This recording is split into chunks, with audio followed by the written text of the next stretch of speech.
चराचरम्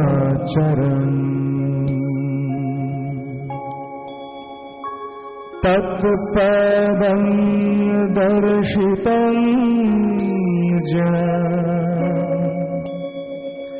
तस्मै श्री गुरुवे नमः। गुरुर्ब्रह्मा गुरुर्विष्णु गुरुर्देव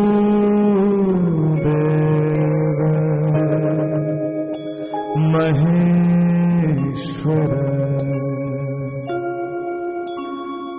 गुरु साक्षात् परं ब्रह्म तस्मै श्री गुरवे नमः। तस्मै श्री गुरवे नमः। तस्मै श्री गुरवे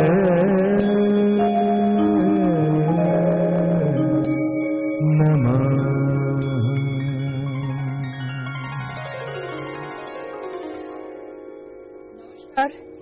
সুপ্রভাত। নতুন বছরের এমন একটা সুন্দর সকালে আপনাদের সকলকে স্বাগত জানাই, সুপ্রভাত জানাই এবং সকলের সুস্থতা এবং শান্তি কামনা করি। ইতিহাসের পাতায় জায়গা করে নিল 2016। নানান রকম ঘটনার মধ্যে দিয়ে কেটে গেছে 2016, আর আজ 2017-র প্রথম সকাল। ঘন কুয়াশায় মোড়া কলকাতার এই সকালে যখন সেই কলকাতার বুকে কুয়াশা ভেদ করে সূর্যের প্রথম কিরণটা এসে পড়বে, তখন আমরা সত্যি বোধহয় সেই উষ্ণতার ছোঁয়া পাবো 2017-র উষ্ণতার। সকলে ভালো থাকুন, আনন্দে থাকুন, আমরা এটাই প্রার্থনা করবো ঈশ্বরের কাছে। আজকে সকালটা বলেই গিয়েছিলাম না যে 2017-তে একদম অন্যভাবে শুরু হবে। দেখুন আজকে আমরা সেই অনেক দিনের ফেলে আসায় সেই আজ সকালের আমন্ত্রণীকে নিয়ে 7টার সময় চলে এসেছি আপনাদের কাছে। ঠাকুরের নাম করে শুরু করলাম আজকের সকাল। আজকে তো যেমন তেমন সকাল নয়, আজ কল্পতরু উৎসব।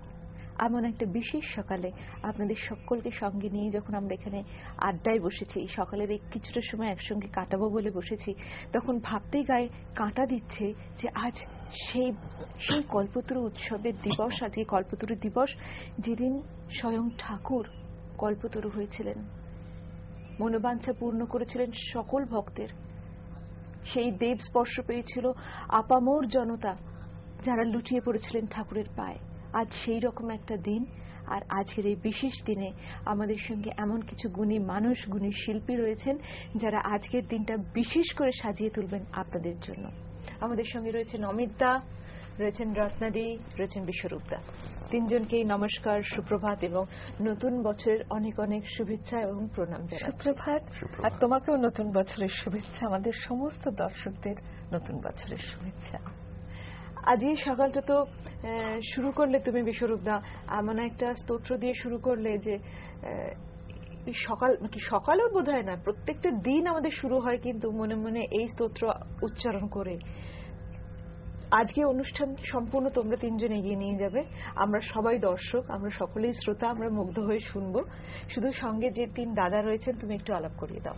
হ্যাঁ, আলাপ করিয়ে দিই। আমার একদম কোনায় রয়েছে মুরারি ম্যানুয়াল পারকাশনে, কিবোর্ডে রয়েছে আমার ভাই সুরজিৎ, আর আরেক ভাই তবলায় বিকাশ। তিনজনকে আমি নতুন বছরের শুভেচ্ছা এবং সুপ্রভাত জানাচ্ছি। তোমাদের কাছে চলে আসি, কিভাবে শুরু হচ্ছে বলো। আসলে মৈত্রী, আমি আগে বলি, আমার অবস্থাটা তোমারই মতো আর কি। আমি হাত ধরেছি এই দুজনের, হ্যাঁ, মানে ওনারা যেভাবে পথ দেখাবেন আমিও সেভাবে পথ চলবো আর কি, ব্যাপারটা তাই। তাহলে বড়দের কাছে চলে আসি। বিশ্বরূপ যদি এই কথা বলে তাহলে বলতেই হয় যে আমরা কেউ কাউকে পথ দেখাবার জায়গায় নেই। আজকের দিনটি যার, তিনি পথ তিনি যেভাবে পথ দেখাবেন আমরা আজকে সেভাবেই যাব। সত্যি তাই। তাহলে কথা প্রসঙ্গে এটাতে আসে যে আজকের এই বিশেষ দিনের বিশেষ অনুষ্ঠান নিয়ে যেটা নিয়ে আমরা আজকে ভাবনা চিন্তা করেছি, অমিত দা আর বিশ্বরূপ দা এটা নিয়ে একটা বোধহয় আনুষ্ঠানিক পরিবেশনা আগে করেছেন, রত্নাদিও তাতে ছিলেন। তো সেই অনুষ্ঠানের কথা, সেই অনুষ্ঠানের ভাবনা বা কি করে সেই অনুষ্ঠানটা পরিকল্পনা করলেন সেই কথা থেকে শুরু করি তাহলে। তাহলে প্রথমে আজকের যে অনুষ্ঠানে শুরু হলো, আজকের যে দিবস, আজকের যে উৎসব, সেই কথা নিয়ে বলতেই হয়। সবচেয়ে প্রথমে বলি, আমাদের এই অনুষ্ঠানের আজ যে সূচনা হলো গুরু বন্দনা দিয়ে। গুরু পথ দেখান, অন্ধকার থেকে আলোকবর্তিকার আবহে নিয়ে যান। সেই গুরু মন্ত্র না হলে আমরা কিচ্ছু এগোতে পারি না। গুরু নিয়ে যাবেন। আমরা কোনো একটা জায়গায় যাব, কিছু দেখব, কিছু শিখব, কে নিয়ে যাচ্ছেন? খাতা, বই, লেখাপড়া, জ্ঞান গুরু শেখাচ্ছেন, শেখো। সেই গুরু বন্দনা দিয়ে শুরু হলো। আর আজ কল্পতরু দিবস, অর্থাৎ যা কল্পনা করা যায় এমন তরু আছে তাই ফলে। তো আমাদের সৌভাগ্য যে এমন একজন মানুষ মনুষ্য দেহ ধারণ করে এই পৃথিবীতে এসেছিলেন। তিনি একদিন কল্পতরু হলেন। মানুষ যা প্রার্থনা করল সে তাই পেল। আর সেই জন্যেই আজ এই 1 জানুয়ারি আমরা বারবার তাকে স্মরণ করি এবং ভাবি যে তিনি আজকের দিনে যখন কল্পতরু হয়েছিলেন, তখন আজকের এই দিনটিতে তাকে প্রার্থনা জানাই, মনের কামনা জানাই। অর্থাৎ তিনি আমাদের সমস্ত বাঁধন থেকে মুক্ত করে তিনি পথ দেখাবেন। তিনি প্রকৃত গুরু। আমার একটা কথা সবসময় মনে হয়েছে, এই কল্পতরু উৎসবের দিনে ঠাকুর কি একটি দিনেই কল্পতরু? যেদিন থেকে তিনি এই পথে নিজেকে আনলেন, অর্থাৎ অনেক মানুষের সংযোগে যখন নিজেকে নিয়ে এলেন, দক্ষিণেশ্বরে এলেন, কত মানুষের কত অজানা জায়গায় তিনি আলো ফেললেন, কত মানুষের কত অন্ধকারের দরজা তিনি খুলে দিলেন। তারা নিজেরাও জানল না যে কখন তারা আলোকিত হলো, কখন তাদের পাকেট থেকে তুলে আনলেন, তারা নিজেরাও বুঝল না। এই প্রতিটি দিনেই কি তিনি কল্পতরু নন? কল্পতরু একটি বৃক্ষ, তো কল্পতরু তো একটি বৃক্ষ, তার তলায় বসে মানুষ যা চায় তাই পায়। তো ঠাকুর কল্পতরু আমার মনে হয় বরাবরই, যবে থেকে তিনি ঠাকুর, যবে থেকে তিনি আমাদের আরাধ্য, তবে থেকেই তিনি কল্পতরু। তবে আজকে এই বিশেষ দিনটির কথা মনে হয় এই যে আজকে তিনি তার কোনো ত্যাগী শিষ্য যারা সন্ন্যাস নিয়েছে, গৃহত্যাগী সন্ন্যাস যারা নিয়েছে, তাদের কারুর কাছে গিয়ে কিন্তু উপস্থিত হলেন না। অসুস্থ মানুষটি কি আশ্চর্য মায়ায়, কি আশ্চর্য শক্তিতে উঠে এলেন, সঙ্গে তার ওই রামলাল ভাইপো উঠে এলেন, এবং উঠে এসে নেমে এলেন কোথায়? যেখানে গৃহীরা বসে আছে সেখানে। কেন এলেন? তখন প্রশ্ন হয়, কেন এলেন গৃহীদের কাছে? ওই শিষ্যদের কাছে তার আকাঙ্ক্ষা, চাওয়া অনেক বেশি ছিল, যারা গৃহত্যাগ করে এসেছেন, যে তারা অনেক বেশি কিছু দেবে সমাজকে, তারা আত্মমুক্তির জন্য অনেক কাজ করবে। কিন্তু গৃহীদের কাছে বিশেষ করে আজকে কেন এলেন? এবং এসে যখন বললেন তোমাদের চৈতন্য হোক, এই চৈতন্য দিয়ে ঠাকুর কি বোঝাতে চাইলেন? এই প্রশ্নটা আজকের দিনে আমার বারবার মনে হয়। বোধহয় এই কথাই বলতে চেয়েছেন ঠাকুর, যে তুমি তো বাসনা রসে ডুবে আছো, একটু নির্বাসনা হও। চৈতন্যের আলোটা আর কিছুই না, নির্বাসনা হওয়ার কথা। আমি তো আমার দিকেই মুখটা ঘুরিয়ে আছি। একটু কি বাইরের দিকে ঘুরবো না? একটু কি পাশের মানুষের কথা ভাববো না? একটু কি আমার লাভ ক্ষতির ঊর্ধ্বে গিয়ে কিছু করব না? ঠিক। আজকের দিনে অনেক মানুষের সঙ্গে কথা বলে দেখেছি, তারা বলেন আজকের দিনে যা চাওয়া যায় তাই পাওয়া যায়। মানে আমি একটা গাড়ি চাইলে গাড়ি পেতে পারি, বাড়ি চাইলে বাড়ি পেতে পারি, ভাবনাটা যেন এমন। কিন্তু ঠাকুর যখন বলছেন চৈতন্য হোক, সে কি গাড়ি বাড়ির জন্য? সে কি আরো উত্থানের জন্য, না তোমার আত্মিক উন্নতির জন্য? এটা আমার বারবার মনে হয়। একটা গল্প তা হলো যে কল্পতরু এমন এক বৃক্ষ, তো যা চাওয়া যায় তাই পাওয়া যায়, একটি পথিক পথশ্রান্ত হয়ে তেমনি এক তারই গল্প এটা, সেই বৃক্ষতলে বসেছে, বিশ্রাম নিচ্ছে। আহা, বড় আরাম, খুব ভালো লাগছে গো। তো ভাবছে এই জমিতে শুয়েছি, বড় বেদনা হচ্ছে, একটা যদি পালঙ্ক হতো বেশ সুন্দর, তাহলে নিদ্রা যেত। কল্পতরু যেমনি ভাবা তেমনি কাজ, চলে এলো বিছানা, শুয়ে পড়ল।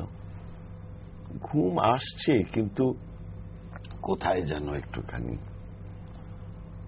ভাবছে, সুন্দরী রমণী যদি আমার পদসেবা করত তাহলে চট করেই নিদ্রা যেত। যেমনি ভাবা তেমনি কাজ, চলে এলো কোত্থেকে রমণী পদসেবা করছে, আহা অপূর্ব। কিন্তু এর মধ্যে যদি একটা বাঘ এসে পড়ে, যেমনি ভাবা তেমনি বাঘ এলো, সব খেয়ে শেষ করে। কি চাইতে হবে, যেটা আমাদের বলছিলেন এতক্ষণ রত্না, যে ভাবতে হবে চৈতন্য হোক। কেন না, যা ট্রেনিং দেবার গৃহত্যাগী যারা, যাদের জন্য ঠাকুর আকুলি বিকুলি করেছিলেন, সেই কুঠি বাড়ির মাথায় উঠে কাঁদতে কাঁদতে বলছিলেন যে, ওরে তোরা কে কোথায় আছিস, আর শিগগিরই, আমি যে আর পারি না। মা নাকি বলেছিলেন তারা আসবে, সব আসবে। তারা যখন এলেন তখন তাদের শিক্ষা শুরু হলো, কিভাবে কি করতে হবে, ধ্যান কিভাবে করতে হবে, নিরাকার ব্রহ্ম সাধনা কাকে বল, গূঢ় তত্ত্ব সব কিছু এখানে হতো। অনেক ভক্ত জ্বালাতনে ওরা চলে যেতেন সেই মল্লিকদের বাগান বাড়িতে, দক্ষিণেশ্বরের চত্বরের পিছনে, তো সেইখানে গিয়ে সব শেখাতেন। তো এ তো শিক্ষা হলো।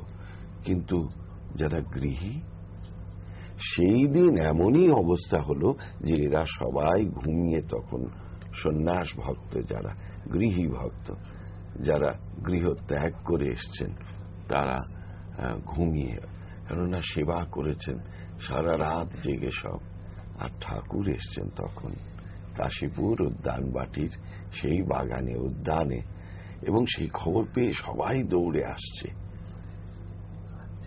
তারপরে কি হলো বলবো, শোনাবো, কিন্তু ঠাকুর যেখানে গান সেখানে নেই, তা তো হতে পারে না গো। একটা কথা একটু গানের আগে বলি, এই যে বাঘ এলো না, গল্পে যে বাঘ এলো, এই বাঘটি তো একটি রূপক। এই বাঘটি হচ্ছে বিষয় বাসনা। মানে আমরা যখন কোনো কিছু চাই, চাওয়া মানে আমাদের লোভ তৈরি হচ্ছে, হতে হতে ওই যে আমি যখন চাইছি আমার খাবার আসুক, বিছানা আসুক, আমাকে সেবা করতে কেউ আসুক, তারপরে হঠাৎ বাঘ ভাবছি কেন? কারণ আমার ভয় হচ্ছে যে আমার কাছ থেকে এগুলো চলে যাবে না তো।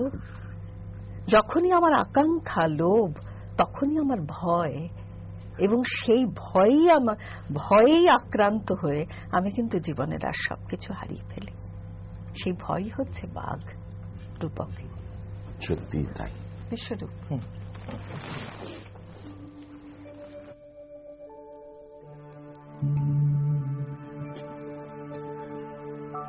এসেছে নূতন বন, দেখবি যদি আয় চলে এসেছে নূতন মানুষ, দেখবি যদি আয় চলে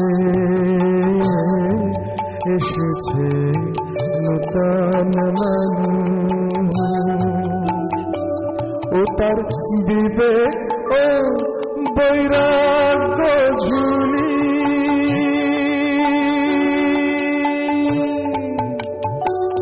ও তার বিবেক ও বৈরাগ্য ঝুলি, দুই কাঁধে সদাই ঝুলি, ও তার দুই কাঁধে সদাই ঝুলে এসেছে নূতন মানুষ, দেখবি যদি আয় চলে এসেছে নূতন মানুষ।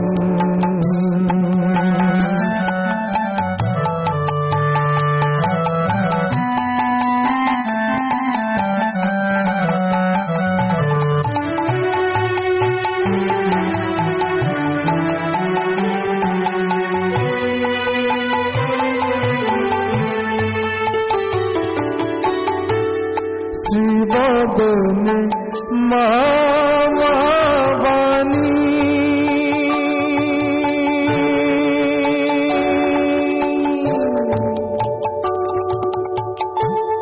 শ্রীবদনে মামাবাণী,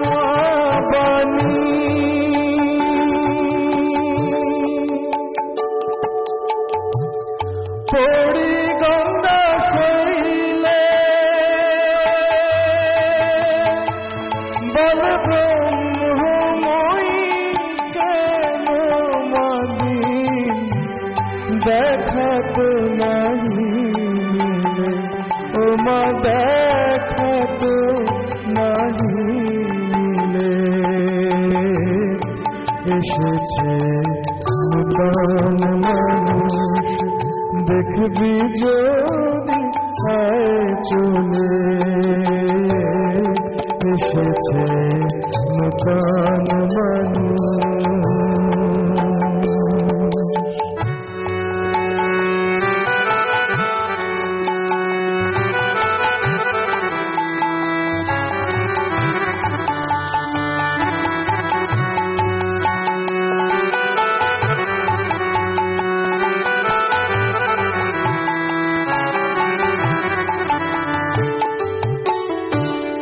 নাস্তিক অজ্ঞানী নারে,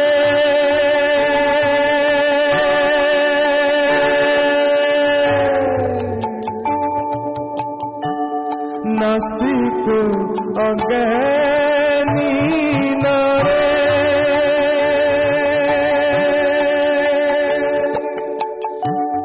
সরল কথায় শেখালে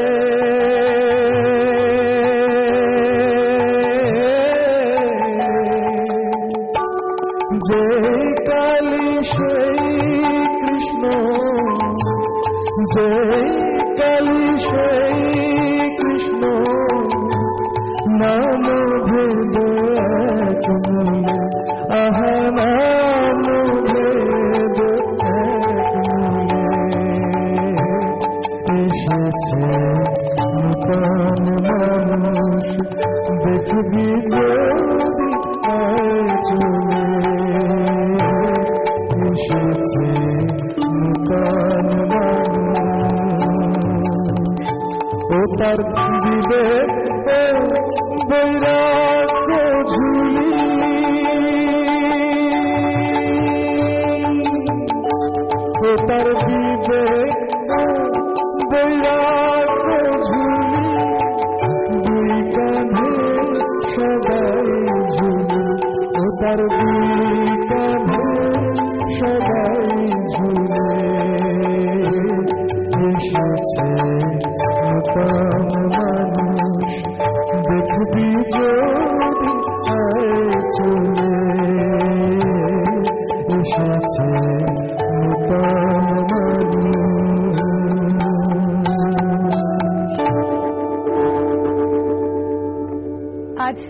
কল্পতরু দিবস। আজকের এই বিশেষ সকালে আমাদের সঙ্গে অমিতদা রয়েছেন, রত্নাদি রয়েছেন, বিশ্বরূপদা রয়েছেন। কথায় গানে আজকে আমাদের এমন একটা পরিবেশ এখানে তৈরি হয়েছে যার মাঝখানে আমার কথা বলার উচিতই নয়, কিন্তু দায়িত্ব যখন নিয়ে বসে আছি তখন মাঝে মাঝে একটু তো ফোন ধরতেই হবে। দেখিনি এখন ফোনে কে আছেন। নমস্কার। নমস্কার, সুপ্রভাত। সুপ্রভাত, হ্যাপি নিউ ইয়ার ছন্দাদি। সন্ধ্যা নন্দী বলছি ভিআইপি রোড থেকে। আর আজ যারা শিল্পী আছেন বা যন্ত্রাণুর সঙ্গে আছেন সকলকে হ্যাপি নিউ ইয়ার। আজকে এক্ষুনি তোমরা কল্পতরু উৎসব বলছিলে, মানে সত্যি কল্পতরু উৎসবের মধ্যে আমাদের যেটা পাওয়া গেল বহুদিন আগের এই সকাল 7টা থেকে অনুষ্ঠানটা, এটা আমার একটা ভীষণ ভাবে একটা চাওয়া ছিল, সেইটা পাওয়া হয়ে গেল। আর আজকে যারা গুণীজন আছেন তাদের তো আর বলার কিছু নেই, মানে তারা যেভাবে অনুষ্ঠানটা নিয়ে যাবেন সেভাবেই আমরা শুনবো। আর বিশ্বরূপে অনেকেই এই তোমার জায়গায় থাকেন, তাই অনেকেই বলেছিলেন ওইখানে দেখতে চান, তো আজকে সেটাও হয়ে গেল। মানে অনেক কিছু মিলিয়েই একটা ইচ্ছে পূরণ। আর মৈত্রী, তুমি তো আছোই সঞ্চালনায়, মানে তুমি যেভাবে নিয়ে যাও সেটাই আমাদের কাছে পাওনা হয়, কারণ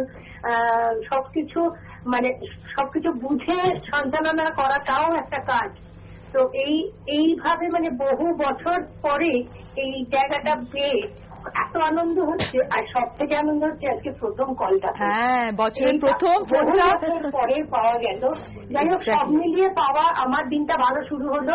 আশা করি আমার এপার এদেশ ওদেশ, এপার বাংলা ওপার বাংলা সকলের দেশ দিনটা ভালো যাবে এবং বছরটা সকলের ভালো যাক। অনেক ধন্যবাদ ছন্দাদি, আপনি খুব ভালো থাকুন। আর আমাদের নতুন বছরের প্রথম সকালের প্রথম ফোন আপনি পেয়েছেন, আশা করছি এবারে আর আপনার থেকে এই কমপ্লেনটা আসবে না যে লাইট পাই না। সঙ্গে থাকুন, খুব ভালো থাকুন। কি আছেন এরপর দেখবো। নমস্কার। নমস্কার, সুপ্রভাত। সুপ্রভাত বিমানদা, হ্যাপি নিউ ইয়ার। বাড়ি থেকে বলছি। একটি পূর্ণ প্রভাত। আজকের এই পূর্ণ দিনের অদ্ভুত একটি অনুষ্ঠান, আজ সকালের আমন্ত্রণের বর্ধিত রূপ, সেই রূপের আত্মপ্রকাশ হচ্ছে। সত্যি সত্যি ভীষণ ভালো হচ্ছে। কল্পতরু তো কল্পতরু নয়, আমি তো নিশ্চয়ই স্বীকার করবেন, ঠাকুরের সেদিন ছিল স্বামী শারদানন্দের কথায় আত্মপ্রকাশের অভয়দান। সেই আত্মপ্রকাশের অভয়দান আজকে, যেদিন ঠাকুর সত্যি সত্যি আমাদের অভয়দান করেছিলেন। বিষয় বাসনা, রত্নাদি বলছিলেন ঠিকই, বিষয় বাসনার জলাঞ্জলি না হলে তার অনুভব শরীরে আসে না। পথে চলে যেতে কে জানে কোনখানে কখন তার পরশ আনে। সেই পরশ আসবে যদি আমাদের সেই বোধ থাকে, আমাদের আত্মবোধ যদি জাগ্রত হয়, সেখান থেকে যদি আত্মজ্ঞানে আমরা উত্থিত হই, সেখান থেকে আমাদের আত্মচৈতন্যের দিকে আমরা অগ্রসর হতে পারি। সেটি আজকের দিনের আমাদের একান্ত কামনা। অনেক ধন্যবাদ বিমানদা, ভালো থাকুন, সঙ্গে থাকুন। আজ ঠাকুর কল্পতরু হয়েছিলেন। আজ আমরা সকালটা ঠাকুরের কথায়, মায়ের কথায় কিরকম যেন ভেসে যাচ্ছি। কিন্তু এমন একটা বিষয় যে এই ঠাকুর প্রসঙ্গ, মা প্রসঙ্গ এলে আরো দুটো নাম চলে আসে, স্বামীজি আর সিস্টার। হ্যাঁ, তো তাদের কথাতেও একটু আসি। আমি একটা কথা বলতে চাই। অমিত বলছিলেন না বিরতির আগে যে কত মডার্ন ঠাকুর, মাকে মায়ের পায়ে নিজের জপের মালা দিয়ে পুজো করলেন। আমি বলি 14 বছর বয়সে যখন মা আসেননি এখানে, তখন কামারপুকুরে ভৈরবীকে নিয়ে ঠাকুর গেছেন, মা এসছেন। এই প্রথম কিন্তু মা স্বামী কি পতি কি সেটা বুঝলেন, এবং তখন ঠাকুর প্রতিদিন মাকে সংসার কি করে করতে হয়, কি করে মানুষের সঙ্গে মানিয়ে গুছিয়ে চলতে হয় সেটা শেখাচ্ছেন। কে শেখাচ্ছেন? পরমহংস শেখাচ্ছেন, যিনি সংসার বিবিক্ত মানুষ, তিনি ধরে ধরে মাকে সংসার শেখাচ্ছেন। এবং পরবর্তী জীবনে মা যখন এসেছেন তখন ঠাকুর এক শয্যায় শয়ন করছেন, কোন শরীর সম্পর্ক তাদের নেই, এক শয্যায় শয়ন করছেন এবং মায়ের প্রতিটি বিষয়ে খুঁটিনাটি ঠাকুর কিন্তু খোঁজ নিচ্ছেন। ওরে তোর খুঁড়ির মাথা ধরেছে, দেখ না কি করব, তোমার শরীরটা খারাপ, একটু ভালো করে থাকো, একটু যত্ন আত্তি পাও। এই যে কনসার্ননেসটা, তখনকার কোন পুরুষের স্ত্রীর সম্পর্কে এই কনসার্ননেস ছিল? আমি পুজোটা অনেক পরের কথা বলি, অনেক বড়, সেখানটায় অনেকে পৌঁছতে পারবেন না, কিন্তু স্বামীর যে কনসার্ননেসটা স্ত্রীর জন্য প্রয়োজন, সেটা অনুভব করেছিলেন এবং করিয়েছেন, তো আমাদের তো নিশ্চয়ই একটা দৃষ্টান্ত রেখে গেছেন। এই কথাটা বলতে চাইছি। ধীরে ধীরে এবার যখন সবাই আসতে শুরু করলেন, ওই যে কুঠি বাড়ির ওপরে গিয়ে ডাকরে তোরা কি কোথায় আসিস, এমনি ভাবে একদিন এলো নবযুবক আয়তচক্ষু নরেন। নরেন খুঁজে বেড়াচ্ছে যে কোথায় গেলে আমি এমন লোককে পাবো যিনি ঈশ্বর দর্শন করেছেন। সবাইকে যে আপনি কি দেখেছেন ঠাকুরকে, আপনি দেখেছেন? কেউ বলতে পারে না। ঠাকুর বললেন, হ্যাঁ রে দেখেছি, এই তোকে যেমন দেখছি তেমনি দেখেছি, তুইও দেখতে পারিস। তবে ডাকার মতো ডাকতে হবে রে, জগৎ সংসার ভুলে ডাকতে হবে। কি অদ্ভুত কথা, কি কনফিডেন্স! বিবেকানন্দ কিরম মেসমারাইজড হয়ে গেলেন। প্রথমে ভাবলেন পাগল ফাগল হবে, কেউ উল্টো পাল্টা কথাবার্তা। তাকে বিবেকানন্দ বলছেন তুমি প্রভু, তুমি প্রভু, এসে এইরকম ধরনের টেস্ট করলেন। বাজিয়ে নিবি ঠাকুরেরই কথা। টাকা রাখলেন, হাত ফাত বিকে গেল, শরীরে জ্বালা, বলে যা রে তো মিথ্যে নয়। এমন চিত্রনাট্য। তাঁরই বাবা গত হলেন, খাবার পয়সা নেই, কি অদ্ভুত অবস্থা। তিনি এসে বললেন, ঠাকুর আমার কিছু দিতে পারো, কিছু ব্যবস্থা করে তোমার মাকে বলে। মা মানেন না তখন। 3 বার পাঠালেন, 3 বার তোমারই মাকে বলে, আমার মা না। এবার পাঠালেন, 3 বারই বলল আমায় জ্ঞান দাও, ভক্তি দাও, বিবেক দাও, বৈরাগ্য দাও। এই অবস্থা। ঠাকুর বললেন, মা বলেছে তোর মোটা ভাত খাবারের অভাব হবে না রে, মোটা ভাত খাবারের অভাব হবে না। এই ঠাকুর যিনি বলে গেছিলেন বিবেকানন্দ সম্বন্ধে, লরেন শিক্ষে দিবে, বাইরে ঘুরে হাঁক দিবে, এমন হাঁক দিলেন শিকাগোতে সারা পৃথিবী থমকে দাঁড়ালো, চমকে উঠল। কে? Who is that? ওইখানে পায়ে পড়ে গেলেন মার্গারেট। এনে বললেন নিবেদিতা। সেই নিবেদিতা কি অপূর্ব তিনি বলছেন। একটুখানি আমরা শুনিনি ওই গানের একটুখানি, যে রাতে বিবেকানন্দ বিবেক দাও, বৈরাগ্য দাও বলে মা মানলেন, সেই রাতে প্রথম ঠাকুরের কাছে বিবেকানন্দ একটি গান শিখেছিলেন। আমরা একটুখানি সেই গানটাকে শুনি, একটুখানি একটু শুনে নিবেদিতা প্রসঙ্গে আসি। লরেন আমার মা মেনেছে এবং লরেন আমার কালী মেনেছে। ঠাকুর বসে বিবেকানন্দকে গান শেখাচ্ছেন। তো এইরকম। তো আমি শেষে এসে অচিন্ত কুমার সেনের ওই জায়গাটা পড়ব, যিনি রামকৃষ্ণ পুঁথি লিখেছেন। কি লিখছেন, 1 জানুয়ারিতে কি হয়েছিল। এটা গৃহীর দিন, যত গৃহী আছেন আজ একবার বলুন জয় শ্রীরামকৃষ্ণ, জয় শ্রীরামকৃষ্ণ, জয় শ্রীরামকৃষ্ণ। কি অপূর্ব এদের। ভাবা যায় না যে ঠাকুর পরম দয়াময় হয়ে তিনি বিরাজ করছেন। মা ত্বং হি তারা, তুমি ত্রিগুণ ধরা পরাত পরা, ত্রিগুণ ধরা পরাত পরা, মা ত্বং হি তারা, আমার মা ত্বং হি তারা। আমি জানি গোদিন দয়াময়ী, জানি গোদিন দয়াময়ী, দুর্গমিতে দুঃখ হরা,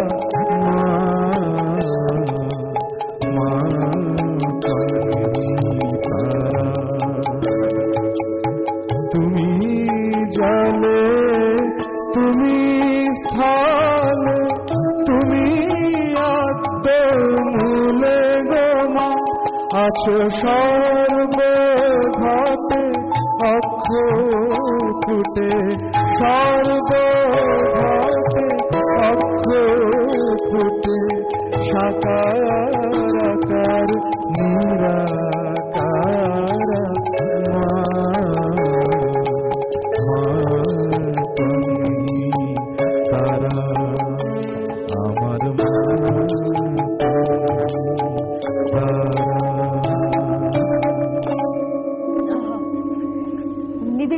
প্রসঙ্গ এলে একটা কথা খুব মনে হয়, নিবেদিতার মধ্যে দিয়ে না মাকেও আমরা আরো একটা ভাবে দেখতে পেয়েছি। সেটা হচ্ছে যে মাকে শুধু মাতৃত্ব নয়, এমন এমন ঘটনা ঘটছে যে সিদ্ধান্ত মা একা নিচ্ছেন, তখন কিন্তু ঠাকুর নেই। নিবেদিতা, সারা বুল আর কি বলে মিস ম্যাকলাউড, তিনজন এসেছেন। বিবেকানন্দ তাদের পাঠিয়েছেন মায়ের কাছে। কখনো কি এই বিদেশিনীরা কখনো এসেছে আগে, এবং তাদের নিয়ে কি করা হবে কেউ কি জানে? মা একই জায়গায় বসে তারাও প্রসাদ নিলেন, মাও প্রসাদ নিলেন, এই গ্রহণ করে ফেললেন। মা গ্রহণ করলেন মানে বিবেকানন্দ নিশ্চিন্ত হলেন যে আমাদের সমাজ গ্রহণ করবে। সেই মাই কিন্তু যখন নিবেদিতা বললেন আমি একবার জয়রাম বাটিতে যাব, মা বললেন না, সেটা মা বারণ করলেন। কেন বারণ করলেন? মা জানেন এই শহর নগর জীবন যেটা গ্রহণ করতে পেরেছে গ্রামীণ জীবন করবে না, এবং তখন এমন সমালোচনা নিবেদিতার হবে যেটা নিবেদিতার মন ভেঙে যাবে। এই যে বিচার, প্রয়োজনে কখন সন্তানকে বারণ করব, কখন বুকে টেনে নেব, এটা মা পারেন। এই নিবেদিতার প্রসঙ্গ এলো বলে মনে পড়ছে, নিবেদিতা তো কোনোদিন স্থূল শরীরে ঠাকুরকে দেখেননি। যা কথা শুনেছেন ঠাকুরের সব ত্যাগী শিষ্যদের কাছ থেকে এবং বিবেকানন্দের কাছ থেকে। মায়ের কাছ থেকে তো বটে, বিবেকানন্দের কাছ থেকে। এবার বিবেকানন্দ প্রয়াণের পরে আমরা 20 দিনের মাথায় 24শে জুলাই ওই বছরে 1902 একটি চিঠি পাই, যে চিঠিতে নিবেদিতা লিখছেন, মিস ম্যাকলাউডকে চিঠি লিখে শেষটায় লিখছেন নিবেদিতা অব রামকৃষ্ণ। আর পরের দিন সারাবুলকে একটা চিঠি লিখছেন, তাতে লিখছেন মার্গট অফ SRV, মানে বিবেকানন্দ এবং রামকৃষ্ণ, RSV রামকৃষ্ণ, হ্যাঁ RKV RKV এটা লিখছেন। এই যে হঠাৎ এখন কেন উনি এই কথাটা লিখলেন, কেন প্রয়াণের পর নিজেকে ওইভাবে প্রজেক্ট করছেন উনি, এই প্রশ্নটা মনে জাগে। তখন খুঁজতে খুঁজতে দেখা যায় যে উনি যখন 1898 এসেছিলেন প্রথম, তখন শারদানন্দের একটা বক্তৃতার পরে ওরা আসছেন নৌকোয়, তখন দক্ষিণেশ্বরে নেমেছেন। সেই জ্যোৎস্না রাত্রি ওরা পঞ্চবটিতে বসে আছেন আর ঠাকুরের কথা শুনছেন আর শারদানন্দের স্তোত্র শুনছেন। সেদিন ছিল গুড ফ্রাইডে।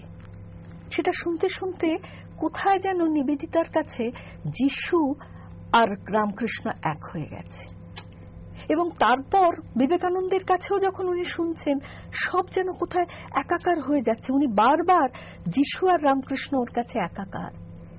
এবার যখন বিবেকানন্দ দেহ রাখলেন তখন ওর কাছে একাকার হলো বিবেকানন্দ আর ঠাকুর। বললেন জগন্মাতার ক্রোড়ে ওরা যেন দুই অভিন্ন সত্তা। আজকে এমন একটা বিষয় নিয়ে আমরা এখানে বসেছি, রত্নাদি, অমিতদা, বিশ্বরূপদা, দেখো এইগুলোটা সময় মেপে বলা আর সময়ের মধ্যে সেটাকে শেষ করা আমার মনে সমস্যা, এটা ভীষণ বড় সমস্যা। হবেও না, সেটা চেষ্টা করলেও পারবো না। এই ঘড়ির কাঁটা যা বলছে আমাদের হাতে সময় একদম কম। আমি খালি এইটুকু বলতে চাই, সেই 1 জানুয়ারি 1886 ঠাকুর অত্যন্ত অসুস্থ, পাশ ফিরতে পারছেন না। এই দিনে এই 1 জানুয়ারিতে হঠাৎ দেখা গেল ঠাকুর উঠে নেমে এলেন, সেই লাল পেড়ে ধুতি, সবুজ কানাত মানে জামা আর মাথায় টুপি। এত রুগ্ন শরীর, জীর্ণ, কিন্তু মুখ যেন জলজল করছে। তো অক্ষয় কুমার সেন তার এতে লিখছেন, রামকৃষ্ণ পুঁথিতে লিখছেন যে কিরকম ছিল, কিরকম অবস্থা হয়েছিল। তো বলছেন, কোথায় গেল অপার ঠাকুর। হ্যাঁ, গগনে যখন বেলা 3য় প্রহর, নিম্নতলে নামিলেন কৃপার সাগর। ভবন হইতে পরে উদ্যানের পথে, সেবাপর ভক্তগণ পাছু পাছু সাথে। সবাই বসেছিল যে ঠাকুর তো অসুস্থ। এবার যখন নেমে এসছে সবাই ছুটে এসছে, আর ঠাকুর বুকের এখানে ধরে উপরের দিকে, ঊর্ধ্ব দিকে তুলে বলছেন, তোমাদের চৈতন্য হোক, তোমাদের চৈতন্য হোক। মোটামুটি সবাইকেই প্রায় 2-1 জন ছাড়া প্রত্যেককেই ঠাকুর সেই কৃপা করে গেছেন। তো কৃপাময় ঠাকুর যখন আজকের এই দিনে কৃপা করেছেন, আপনারাও ঠাকুরের কাছে করজোড়ে চান যে এই যে কাঁঠালের আঠার মতো চারিদিকে জড়িয়ে মরিয়ে যাচ্ছি সংসার, মাকে যন্ত্রণায় উটের মতো কাঁটা গাছ খাচ্ছি, রক্ত ঝরছে, আরো খাচ্ছি, খাওয়া বন্ধ করছি না। একবার অন্তত বলুন না, জয় শ্রীরামকৃষ্ণ, জয় রামকৃষ্ণ, জয় রামকৃষ্ণ, কৃপা করো প্রভু, উদ্ধার করো, কৃপা করো, জয় রামকৃষ্ণ, জয় রামকৃষ্ণ, জয় রাম। অমিতদার কথার পর আর কিচ্ছু বলতে ইচ্ছে করছে না, সব বলা হয়ে গেছে। আজকে আর সব কথা বন্ধ, সোজাসুজি চলে যাব বিশ্বরূপদা। বিশ্বরূপদা, তোমার গান দিয়ে আজকের অনুষ্ঠান শেষ করব। ডুব ডুব ডুব ডুব সাগরে আমার মন, ডুব ডুব ডুব রূপ সাগরে আমার মন। তলাতল পাতাল খুঁজলে, তলাতল পাতাল খুঁজলে পাবি রে প্রেম রত্ন ধন, পাবি রে প্রেম রত্ন ধন। ডুব ডুব ডুব রূপ সাগরে আমার মন, ডুব ডুব ডুব রূপ সাগরে আমার মন।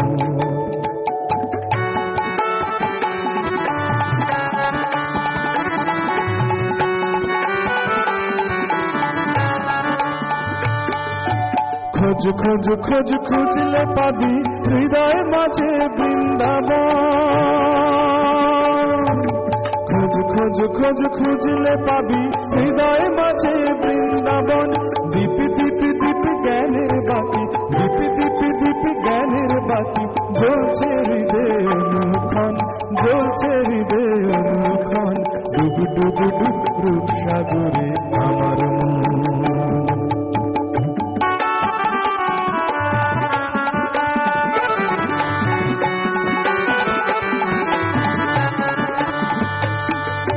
ড্যাং ড্যাং ড্যাং ডাঙায় ডিঙে চালায় মোরে সে কুঞ্জন, ড্যাং ড্যাং ড্যাং ডাঙায় ডিঙে চালায় মোরে সে কুঞ্জন।